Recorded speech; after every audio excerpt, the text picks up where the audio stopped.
Hello friends, welcome to my channel. কেমন আছেন সবাই? আশা করি ভালো আছেন। তো আজ আমি আপনাদের দেখাবো পারফেক্টভাবে ট্রপিক্যাল ক্রিম কিভাবে তৈরি করতে হয়। তো এই ট্রপিক্যাল ক্রিম নিয়ে সবারই অনেক ধরনের কমপ্লেন থাকে যে ট্রপিক্যাল ক্রিমটা ঠিকভাবে স্টিফ হতে চায় না, কালার মিশালে এটা গলে যায়, ফ্রিজে থাকলে জল ছেড়ে দেয়, সুন্দরভাবে গোলাপ ফুল তৈরি হতে চায় না। তো বিভিন্ন রকমের প্রবলেম ফেস করতে হয় এই ট্রপিক্যাল ক্রিম দিয়ে। তো আজ আমি আপনাদের এই ট্রপিক্যাল ক্রিমটা পারফেক্টভাবে তৈরি করে দেখাবো। এভাবে তৈরি করলে আপনাদের ক্রিমটাও স্টিফ হবে আর গলে যাবে না। আর এই ট্রপিক্যাল ক্রিম সম্পর্কে সমস্ত টিপস অ্যান্ড ট্রিক্স আমি আপনাদের সাথে শেয়ার করব। তাহলে চলুন ভিডিওটা শুরু করা যাক, না টেনে পুরোটা দেখতে থাকুন। তো এখানে নিয়েছি আমি একটা ট্রপিক্যাল ক্রিম। ট্রপিক্যাল ক্রিমটাকে সবসময় ডিপ ফ্রিজে সংরক্ষণ করে রাখতে হয়। তারপর এটা ব্যবহার করার 1 ঘন্টা পূর্বে ডিপ ফ্রিজ থেকে এটাকে বের করে রাখতে হয়। তো আমি ট্রপিক্যাল ক্রিমটাকে 1 ঘন্টা আগে ডিপ ফ্রিজ থেকে বের করে রেখেছিলাম। তো অবশ্যই এটাকে ডিপ ফ্রিজে সংরক্ষণ করতে হবে। আর এই ট্রপিক্যাল ক্রিমের গায়ে লেখা থাকে এর ব্যবহার বিধি, কিভাবে এটাকে ব্যবহার করতে হয়। তো এটা এভাবে গায়ের উপর লেখা থাকে। এখন এই ট্রপিক্যাল ক্রিমের প্যাকেটের মুখটাকে আমি খুলে নেব। তো এটাকে এভাবে চাপ দিলেই দেখবেন খুব সুন্দর করে এটার মুখটা খোলা হয়ে যাবে। তো দেখুন আমি কিভাবে এটাকে খুলে নিচ্ছি, ঠিক এভাবে খুলে নিতে হবে। তো দেখুন ট্রপিক্যাল ক্রিমটা 1 ঘন্টা পূর্বে আমি নামিয়ে রেখেছিলাম। তো ট্রপিক্যাল ক্রিমটা হালকা গলে গিয়েছে আর হালকা বরফ অবস্থায় রয়েছে। ঠিক এই অবস্থায় এটাকে বিট করে নিতে হবে। কিছুটা গলে যাবে আর কিছুটা বরফ অবস্থায় থাকবে। তো এখানে নিয়েছি একটা বল আর এই বিটারের কাঁটা, এই দুইটাকে আমি ডিপ ফ্রিজে রেখে দিয়েছিলাম 1 ঘন্টা পূর্বে। তো বিট করার 1 ঘন্টা পূর্বে এগুলোকেও ফ্রিজের মধ্যে রেখে ঠান্ডা করে নিতে হবে। তো এইগুলোকে একটা টিস্যু পেপারের সাহায্যে আমি খুব ভালো করে মুছে নিচ্ছি, যাতে এর গায়ে এক্সট্রা জল না লেগে থাকে। ফ্রিজে রাখার কারণে এর গায়ে কিছুটা জল জল চলে আসবে, তাই এগুলোকে খুব ভালো করে মুছে নিতে হবে যেন এক ফোঁটাও জল না থাকে।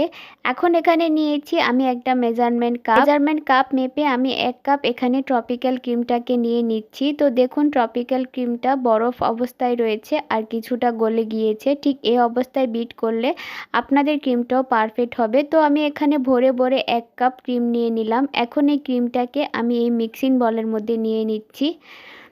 এখন আমি আপনাদের দেখিয়ে দেব এটাকে আপনারা পুনরায় কিভাবে সংরক্ষণ করবেন। তো এই ট্রপিক্যাল ক্রিমের প্যাকেটটাকে ঠিক একইভাবে আমি এইভাবে লাগিয়ে নিয়েছি। তারপরে একটা টিস্যু পেপারের সাহায্যে আমি মুখটাকে খুব ভালো করে এভাবে মুছে নিচ্ছি, যাতে কসটেপ দিয়ে লাগানোর পর কসটেপটা খুলে না আসে। তারপর একটা কসটেপকে আমি এই রকমভাবে মুড়িয়ে এটার মুখটাকে বন্ধ করে দিচ্ছি। খুব ভালো করে এটার মুখটাকে বন্ধ করে দিতে হবে যেন 1 ফোঁটাও বাতাস না ঢুকে। বাতাস ঢুকলে এই ক্রিমটা নষ্ট হয়ে যাবে। এইভাবে প্যাকেট খোলার পর আপনারা 1 মাস এটাকে ডিপ ফ্রিজে সংরক্ষণ করে ব্যবহার করতে পারেন। দেখুন এটাকে আমি খুব সুন্দর করে মুখটাকে লাগিয়ে নিয়েছি। এখন এটাকে আমি ডিপ ফ্রিজের মধ্যে পুনরায় রেখে দেব। এখন আমি এই ক্রিমটাকে বিট করে নেব। তো সবার প্রথমে বিটারের স্পিডটাকে আমি 1-এ রেখে এটাকে কয়েক মিনিটের জন্য বিট করে নেব। তো অবশ্যই প্রথম অবস্থায় বিটারের স্পিডটাকে 1-এ রেখে এটাকে বিট করে নিতে হবে। যতক্ষণ না এটা একটু ফোমি ফোমি ভাব চলে আসছে ঠিক ততক্ষণ পর্যন্ত বিটারের স্পিডটাকে 1-এ রেখে এটাকে বিট করতে হবে। প্রথম অবস্থায় বিটারটাকে যদি হাই স্পিডে রেখে এটা বিট করেন তো এটা খুব তাড়াতাড়ি বিট করা হয়ে যাবে আর পরবর্তীতে এটা গলেও যাবে। তার জন্য প্রথম অবস্থায় বিটারের স্পিডটাকে 1-এ রেখে ততক্ষণ পর্যন্ত এটাকে বিট করতে হবে যতক্ষণ না পর্যন্ত এটা কিছুটা ফোমি ভাব হয়ে আসছে। দেখুন এটা বিট করতে করতে কিছুটা ফোমি ভাব হয়ে এসেছে। এখন একটা স্প্যাচুলার সাহায্যে আমি যে সাইডের ক্রিমগুলাকে রয়েছে সেই ক্রিমগুলাকে আমি এইভাবে মাঝখানে এনে দেব। তো কিছুক্ষণ পর পর স্প্যাচুলার সাহায্যে সাইডের ক্রিমগুলোকে এভাবে মাঝখানে এনে বিট করতে হবে। এই পর্যায়ে বিটারের স্পিডটাকে হাইতে রেখে আমি এটাকে বিট করে নিচ্ছি। তো এটাকে বিট করে নিতে হবে ততক্ষণ যতক্ষণ না এটা স্টিফ হচ্ছে। যেহেতু এটা ট্রপিক্যাল ক্রিম তাই এই ক্রিমটা স্টিফ হতে একটু বেশি সময় লাগে। তো আমার এই ক্রিমটা তৈরি হতে 10 থেকে 12 মিনিট টাইম লেগেছে। আপনাদের ক্ষেত্রে সময়টা কম বেশি লাগতে পারে। দেখুন এটা খুব সুন্দরভাবে বিট করা হয়ে গিয়েছে।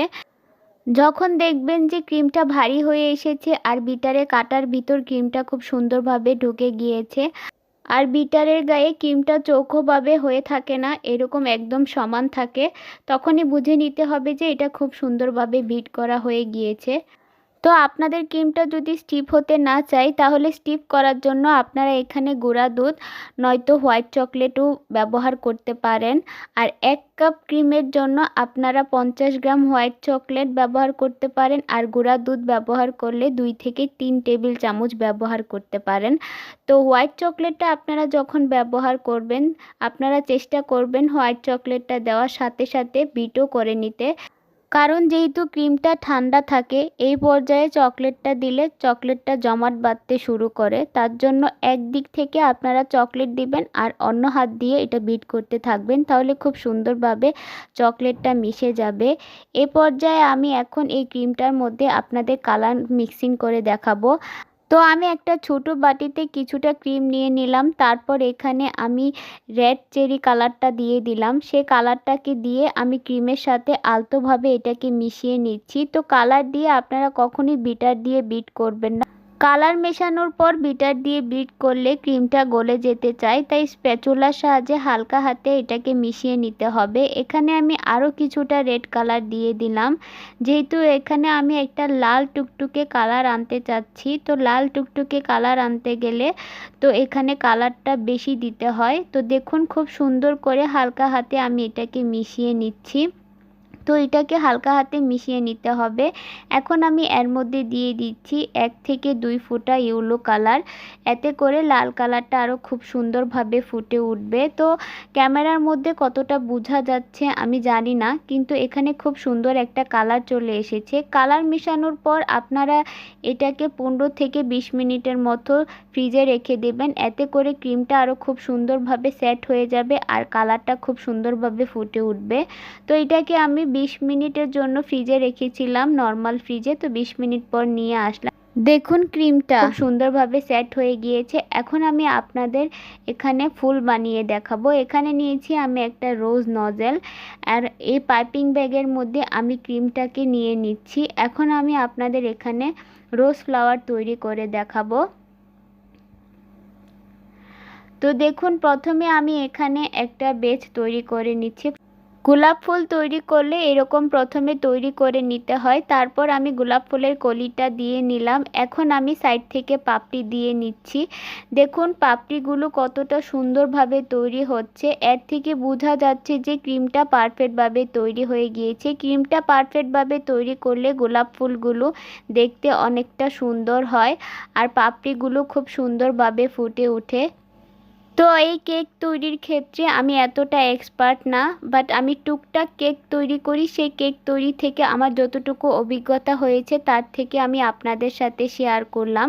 আপনারা যদি এই ট্রিক্স আর টিপসগুলোকে ফলো করে এই ক্রিমটা তৈরি করেন তাহলে আপনাদের ক্রিমটাও এরকম পারফেক্ট হবে আর আপনারাও এরকম সুন্দরভাবে রোজ ফুল তৈরি করতে পারবেন। তো আজকে আমার এই ক্রিমের ভিডিওটি আপনাদের কেমন লেগেছে অবশ্যই আমাকে কমেন্ট বক্সে জানাবেন। ভিডিওটি ভালো লাগলে একটি লাইক দিবেন। আমার চ্যানেলে নতুন হয়ে থাকলে চ্যানেলটি সাবস্ক্রাইব করে আমার পাশে থাকবেন। আজকে এই পর্যন্তই, সবাই ভালো থাকবেন, সুস্থ থাকবেন।